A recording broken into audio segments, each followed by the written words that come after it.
আসসালামু আলাইকুম। এইমার্স একাডেমিতে তোমাদের সবাইকে স্বাগত। আজকের আমাদের বিষয় হলো প্রোনাউন। তো প্রোনাউন কাকে বলে, কত প্রকার এবং কি কি। প্রথমেই প্রোনাউন কাকে বলে। এখানে দেখতে পাচ্ছ লেখা আছে, a pronoun is a word that takes the place of a noun to avoid repetition and make sentences smoother. এর অর্থ হলো, প্রোনাউন হলো এমন একটি ওয়ার্ড যেটি নাউনের পরিবর্তে বসে। একটা নাউন যাতে সেন্টেন্সে বারবার ব্যবহার না করতে হয়, এর জন্যই প্রোনাউন ব্যবহার করা হয়। দেখো, যদি আমরা প্রোনাউন ছাড়া সেন্টেন্স মেক করি তাহলে কিভাবে হবে। Rina is a student, Rina studies hard everyday, Rina wants to become a doctor. এখানে 3টা সেন্টেন্স আছে রিনা সম্পর্কে।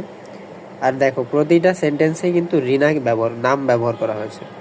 তো প্রতিটা সেন্টেন্সে যখন একটা নাম বারবার ব্যবহার করা হবে, শুনতেও কিন্তু বিরক্তিকর লাগে।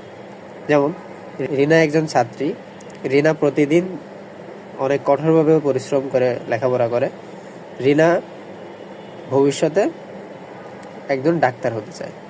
এই যে রিনা রিনা রিনা 3বার রিনা ব্যবহার করা হলো, এটা সেন্টেন্সের মাধুর্যতা নষ্ট করে।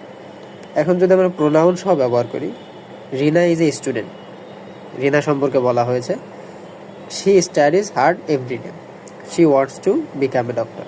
দেখো, রিনার নাম কিন্তু একবারই ব্যবহার করা হয়েছে, না যেটা নাউন। এর পরবর্তী সেন্টেন্সগুলোতে যেহেতু রিনা সম্পর্কে বলা হয়েছে, সেহেতু রিনার প্রোনাউন হিসেবে শি ব্যবহার করা হয়েছে। She studies hard everyday, she wants to become a doctor. সেন্টেন্সগুলো শুনতে সহজ মনে হইতেছে, আর নাউনের ব্যবহার বারবার করা লাগতেছে না। এই হলো প্রোনাউন। সহজ ভাষায় হলো, নাউনের পরিবর্তে যে ওয়ার্ড ব্যবহৃত হয় সেটি হলো প্রোনাউন। এখন প্রোনাউনটি আছে, সেটি হলো পার্সোনাল প্রোনাউন, যেটা মানুষ অথবা জিনিসকে ডিরেক্টলি ইন্ডিকেট করে, ডিরেক্টলি নির্দেশনা দেয়। যেমন আমি, তুমি, সে, এটা, তারা, আমরা, এইসব।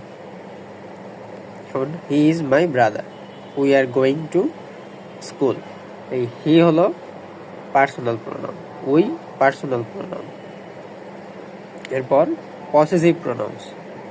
পসেসিভ প্রোনাউন্স বলতে বোঝায় কোনো বস্তুর যখন মালিকানা বোঝাইতে যে প্রোনাউনটা ব্যবহার করা হয়, সেটি হলো পসেসিভ প্রোনাউন। যেমন মাইন, আমার, ইয়োর্স, তোমার, হিজ, তার, এভাবে হার্স, ইটস, আওয়ার্স, দেয়ার্স। যেমন দেখো, একটা সেন্টেন্সে যদি ব্যবহার করি, দিস বুক ইজ মাইন, এই বইটি আমার। এই মাইন বলতে কি বোঝায়? বস্তুটির অধিকার অথবা বস্তুটির মালিকানা বোঝাইতে মাইন ব্যবহার করা হয়েছে, এর জন্য এটা কি পসেসিভ প্রোনাউন।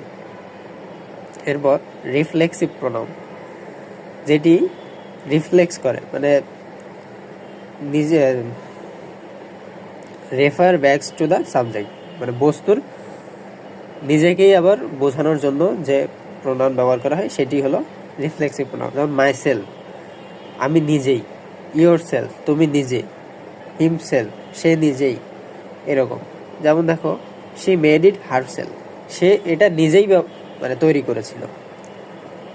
এই শি রিফ্লেকশন হিসেবে হারসেলফ ব্যবহার হয়েছে, এর জন্য এটি রিফ্লেক্সিভ প্রোনাউন।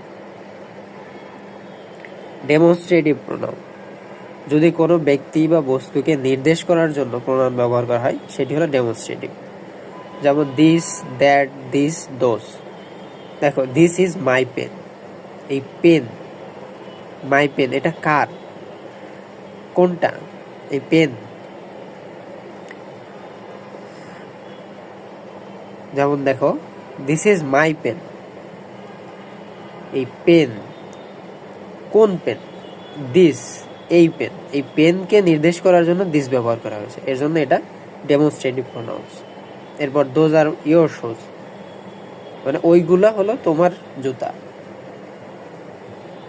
ওইগুলাই হলো ডেমনস্ট্রেটিভ প্রোনাউন্স। এরপর ইন্টারোগেটিভ প্রোনাউন্স। ইন্টারোগেটিভ মানে তো আমরা জানি প্রশ্নবোধক, সুতরাং প্রশ্ন তৈরি করতে যে প্রোনাউন ব্যবহার করা হয় সেটি হলো ইন্টারোগেটিভ প্রোনাউন্স।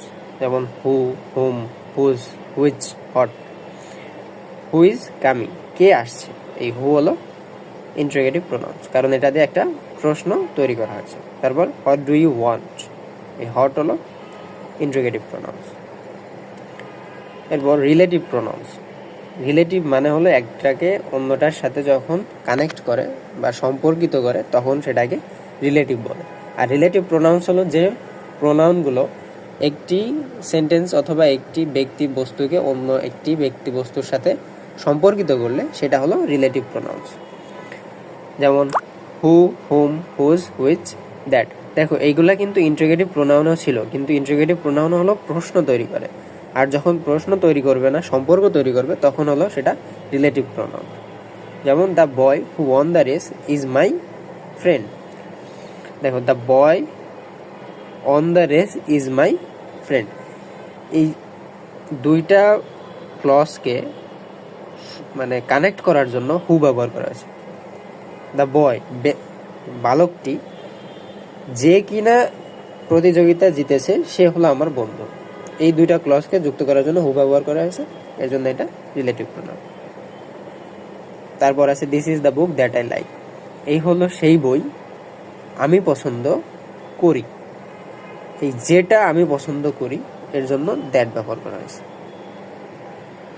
এরপর ইনডিফিনিট প্রোনাউন্স, এগুলো অনির্দিষ্ট ব্যক্তি বস্তুকে বোঝাইতে যে প্রোনাউন ব্যবহার করা হয় সেটা হলো ইনডেফিনিট প্রোনাউন্স। যেমন someone, anyone, everyone, nobody, each, all, few, many.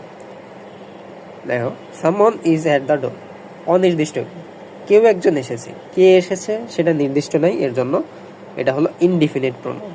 Many ওয়ার্স ইনভাইটেড, অনেকেই আমন্ত্রিত ছিল, অনেকেই, কে কে এটা কিন্তু নির্দিষ্ট না, এর জন্য এটা ইনডিফিনিট প্রোনাউন। তো আশা করি তোমরা প্রোনাউন কাকে বলে, কত প্রকার, কি কি, এগুলা বুঝতে পেরেছ। তো পরবর্তী পার্টস অফ স্পিচের ভিডিও পাওয়ার জন্য সাথেই থাকবেন। ধন্যবাদ।